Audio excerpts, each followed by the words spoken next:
Hi folks, it's Darcy from the Purposeful Welcome back to my channel. Today I'm going to be doing something a little controversial. Really, I am. And here's what I'm going to say. Vacuum sealing dehydrated goods for long-term storage is not necessary. I said it. I did it. I said it. It is not necessary. So before the collective gasp of Darcy's saying don't vacuum seal, that's not what I'm saying at all. What I'm saying is it is not necessary for long-term food storage.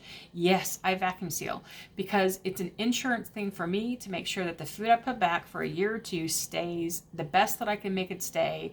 And I'm doing everything I can to ensure its quality over that time.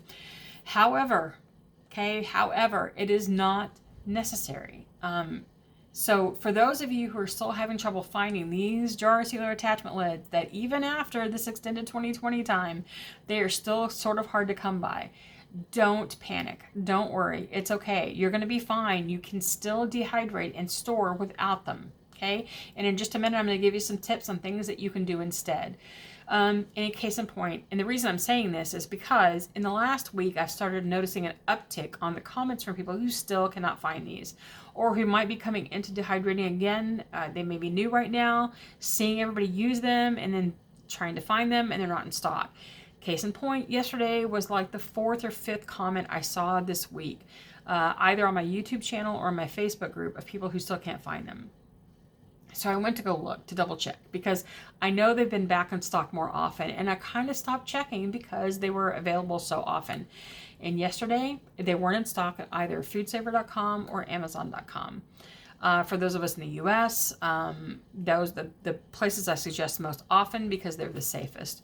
Now you can get them in Facebook Marketplace and you can get them on eBay, but please, please, please do not pay more than $40 at the maximum for the set, for the wide mouth and the regular mouth. It is not worth it. I'm seeing people pay $150 for them, and that's US dollars, and that may be affected by what the rate is in your country.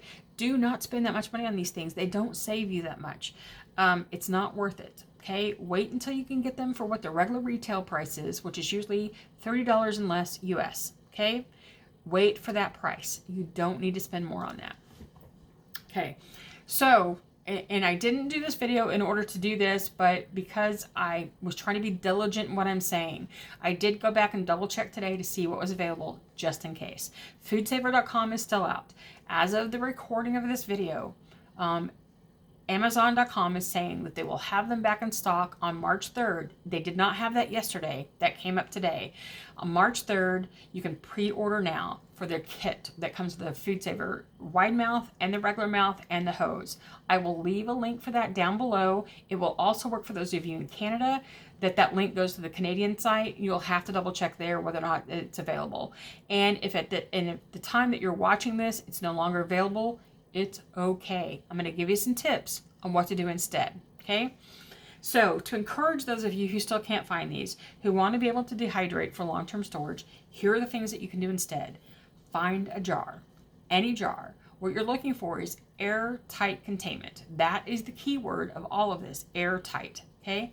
Whether you use a mason jar, which has a lid and then has this ring to hold the lid on, that makes it airtight.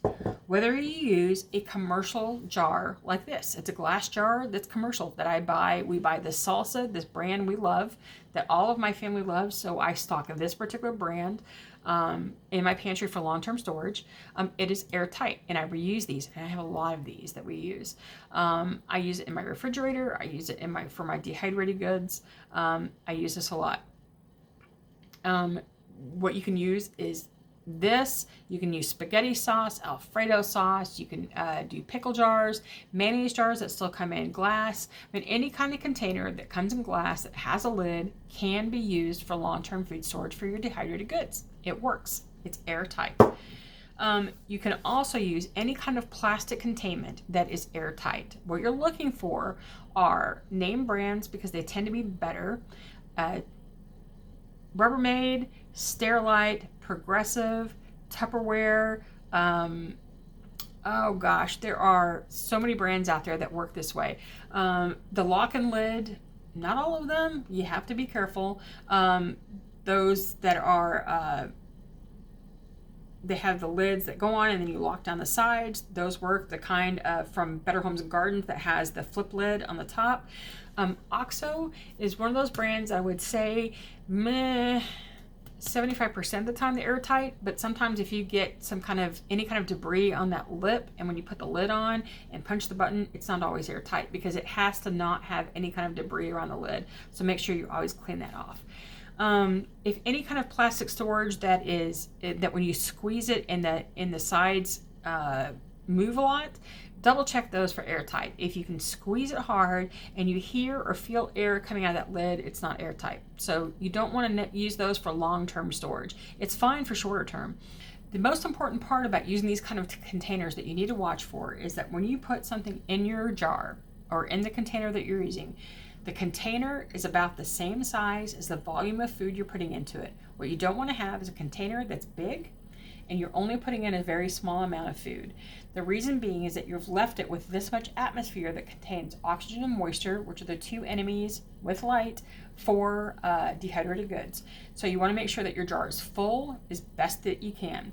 If you have large jars and you're not dehydrating large quantities of things, what you can do is put those things in the freezer bags that are zip top freezer bags. You want the freezer bags most. And then you can roll those bags up, seal them, and they're kind of airtight, and then make sure you've labeled them because labeling is so important with dehydrated goods. Label them and then put quite a few of those into one container. That way you can make use of the larger containers for smaller amounts of food and you make sure your food is kept better. Okay, that will work. Okay, what else you can use are food saver vacuum seal bags that come with your with your vacuum sealers. Okay. The problem with those is that with dehydrated goods, the edges are often sharp and can put micropunctures inside of your bag that then causes the bag to allow air inside. So what you should do is wrap your dehydrated goods in something else before you vacuum seal it into that bag. You can use a paper bag, you can use a paper towel, you can use parchment paper, you can put it inside of a freezer bag, then vacuum seal it. You can also double vacuum bag your foods. Whatever you have available, you can do that so that you're protecting that bag from the punctures, and then you've got food that you can put away in storage. But just make sure you put those in something that rodents can't get into because rodents will chew through plastics. The other thing to do is to use Mylar bags, which I wish I had pulled one out ahead of time, but I didn't. But they're those silver bags that you can use for long-term food storage for dehydration. Those work well. The ones with zippers on them are not good for super long-term storage because that zipper makes it air permeable, just like with the plastic bags. Air can get into them over time. So you don't want to think about using those for long-term storage, but they're fine to use for the shorter term.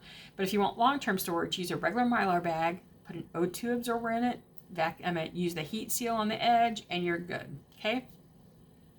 The last thing I want to say is that if you want to use the jars like this, but you really do want to vacuum seal for long-term food storage, you want to make sure you can use O2 absorbers. It's not my choice because I tend to not want to use something I have to throw away, and that's why I got a vacuum sealer, and I find vacuum sealers less fussy to use, but these work well. Okay, these work to take the oxygen out of a jar. It doesn't take all of the air out, but it does take the oxygen out.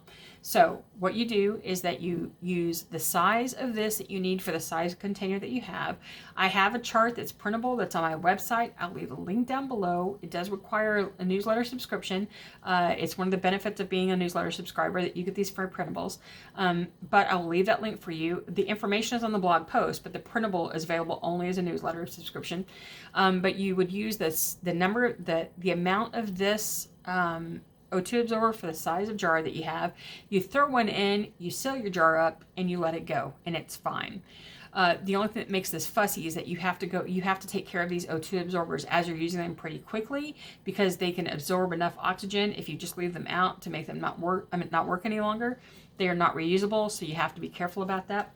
But that works as well. You can just use that instead of a vacuum sealer if you need to. So I think I've gotten through all the things that you can do kind of instead of using a vacuum sealer because, again, while it's helpful, it's not necessary, and I don't want you to feel like you can't dehydrate and store without one, or that you're somehow missing out on what everybody else in the world is doing. I'm letting you know, not everybody else in the world does it. Okay, so it's not a necessary step. Yes, it's helpful, but it's not necessary. So if you Forgot. Oh gosh, I forgot. Okay, so here's something else you can do.